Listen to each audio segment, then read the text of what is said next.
हमारी दुनिया कई अजीबोगरीब रहस्यों से भरी हुई है। ये रहस्य इतने उलझे हुए हैं कि इन्हें जितना सुलझाने की कोशिश करता है ये उतना ही गहराते चले जाते हैं। हालांकि ये बात अलग है कि कुछ रहस्यों से जरूर पर्दा उठा है, लेकिन ऐसे मामले गिने चुने ही हैं जहां इस तरफ की सफलता हाथ लगी है।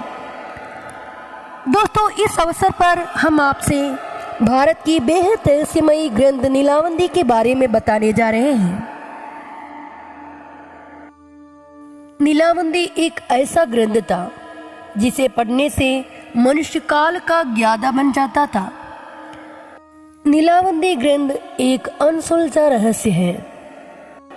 यदि नीलावंदी ग्रंथ में दिए गए मंत्र सिद्ध हो जाए तो आपके लिए कुछ भी असंभव नहीं है, लेकिन इस ज्ञान को प्राप्त करना और समझना बहुत कठिन कार्य है। कुछ लोगों का ऐसा मानना है कि अगर आप ऐसे करने से सफल नहीं होता है तो आप पागल हो सकता है या आप मर सकता है, नहीं तो आप सदैव तंत्र मंत्र के रास्ते पर जा सकते हैं। ये ग्रंथ पढ़ने वाले को ये ताकत देते हैं कि वह चाहे जिसके माध्यम से समय को बदलवा सकते हैं, उसे वह शक्ति प्राप्त होती है जिससे वह दूसरे का इतिहास बदल सके। लेकिन ये सब सुनी सुनाई बातें हैं। आज तक किसी ने अपनी आंखों से उस ग्रंथ को देखा नहीं है, सिर्फ उसका नाम और उसके कारनामे सुने हैं। महाराष्ट्र के किसी भी गांव में जाकर आप किसी बुजुर्ग व्यक्ति से पूछेंगे तो वह अवश्य आपको नीलावंदी के बारे में बताएगा, और साथ में ये चेतावनी भी कि उसे पढ़ने से पढ़ने वाले का वंश नष्ट हो जाएगा। सबसे महत्वपूर्ण बात यह है, इस ग्रंथ पढ़ने वाले को पशु पक्षियों की भाषा समझने लगती है। वह ग्रंथ मिल भी जाए तो वह किसी मानवीय लिपि में नहीं है। यह ग्रंथ पैशाच लिपि में लिखा हुआ है। पैशाच लिपि को जानने वाला कोई भी मनुष्य इस सृष्टि में नहीं है। कहा यह भी जाता रहा है कि हिमालय की गुफाओं में रहने वाले साधु मुनियों में से कईयों को वह रहस्यमयी लिपि आती है, लेकिन वह कहाँ है ये भी कोई नहीं जानता।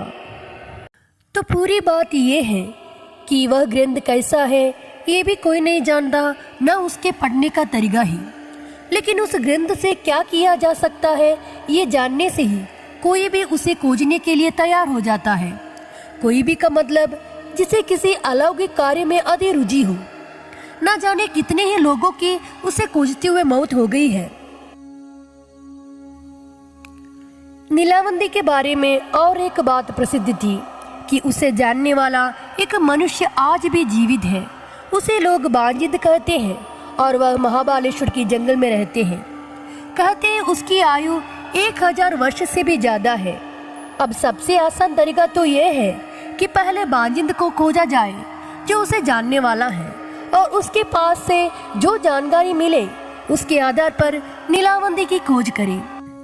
और एक बात आपको बता दूं, जो लोग नीलावंदी के पीछे थे वह चाहे किसी भी काल में हुए हो या फिर किसी भी जगह से हो, उनमें एक और समानता थी। वे सभी महाबालेश्वर की जंगल में जाते देखे गए थे। उनमें से केवल 2 लोग ही जाने के बाद वापस आए थे। बाकियों का, जिनकी संख्या सैकड़ों में हो सकती है, उनको क्या हुआ किसी को नहीं पता, क्योंकि उनका ना शरीर मिला था ना कोई अवशेष। तो मैं आपको उन आखिरी 2 इंसानों के बारे में बता रही हूँ जो नीलावंदी की खोज में गए थे, साथ नीलावंदी का भी। उसका नाम राव साहब था। वह रत्नगिरी के पास एक गांव का जमींदार था। मुंह में चांदी का चम्मच लेकर जन्म हुआ था। कमी किसी बात की नहीं थी। मल्ल थे इसलिए बल भी था। धन और बल दोनों से वह अपने सामने हर किसी को झुकाना पसंद करता था। बहुत अमीर होने के बावजूद उसे एक बात की कमी हमेशा खलती थी। एक ऐसी बात जिससे सब सुख होने के बाद भी उसकी कई पुश्तों को अफसोस के साथ जीने के लिए मजबूर किया था।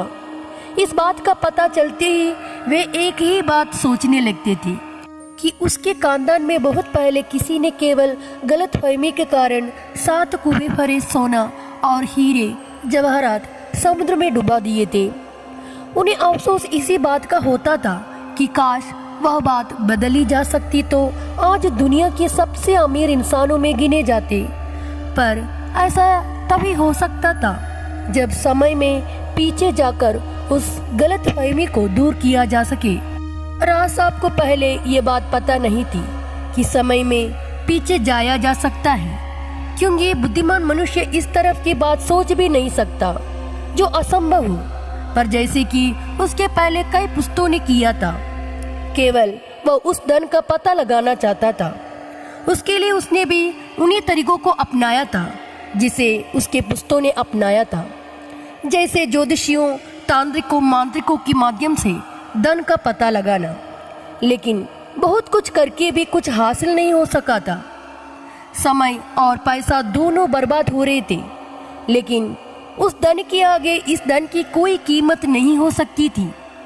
और ऐसे में ही एक दिन रत्नागिरी में एक अद्भुत मांत्रिक आया। दोस्तों, आज का ये वीडियो यहाँ समाप्त हो रहा है और इस वीडियो के पार्ट 2 को लेकर बहुत जल्दी ही मिलेंगे। उम्मीद करते हैं आपको ये वीडियो पसंद आया होगा। क्या खोया हुआ खजाना ढूंढने में मांत्रिक राज साहब का मदद करेंगे? आगे की स्टोरी जानने के लिए हमारे वीडियो की पार्ट 2 का इंतजार कीजिए।